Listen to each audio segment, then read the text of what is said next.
Normal milk morning టైంలో తాగితే మన బాడీకి ఎనర్జీ. అదే పసుపు కలిపిన పాలను తాగితే హెల్త్‌కి డేంజర్.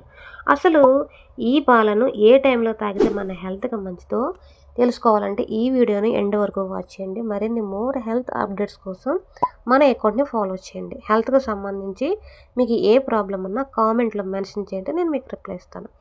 పసుపు కలిపిన పాలు ప్లస్ సాధారణ పాలు ఏ సందర్భంలో తాగితే మంచిదంటే సాధారణ పాలు ఎప్పుడు మంచిదంటే రోజు శరీరానికి బలం కావాలంటే ఇవి మనం ఏ టైంలో అయినా సరే తాగొచ్చు. పిల్లలు పెద్దలు అందరూ తాగొచ్చు. ఎముకలు బలంగా ఉండేందుకు కాల్షియం కోసం ఈ నార్మల్ పాలు అనేది తాగవచ్చు. బరువు పెరగాలనుకునే వాళ్ళకి రాత్రి నిద్రకు ముందు తాగితే రిలాక్స్ అవుతుంది.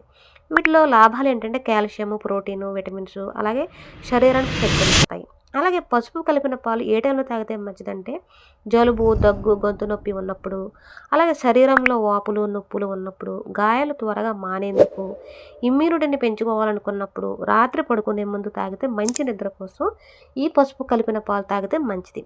వీటి లాభాలు ఏంటంటే పసుపులో ఉన్న కర్కుమిన్ వల్ల ఇన్ఫెక్షన్స్ తగ్గుతాయి. అలాగే శరీర రోగ నిరోధక శక్తి అనేది పెరుగుతుంది. జాగ్రత్తలు ఏంటంటే రోజు ఎక్కువగా పసుపు కలిపిన పాలు తాగాల్సిన అవసరం అయితే లేదు. గ్యాసు, అసిడిటీ అలాగే గాల్ బ్లాడర్లో స్టోన్స్ ఉన్న వాళ్ళకు జాగ్రత్త. అలాగే పసుపు చాలా ఎక్కువగా వేయడం అనేది మంచిది కాదు. చిటికెడైతే సరిపోతుంది. అలాగే రోజువారీగా ఆరోగ్యానికి సాధారణ పాలు అయితే చాలా మంచిది. అనారోగ్యము, నొప్పులు, జలుబు సమయంలో మాత్రమే పసుపు కలిపిన పాలు తాగితే సరిపోతుంది.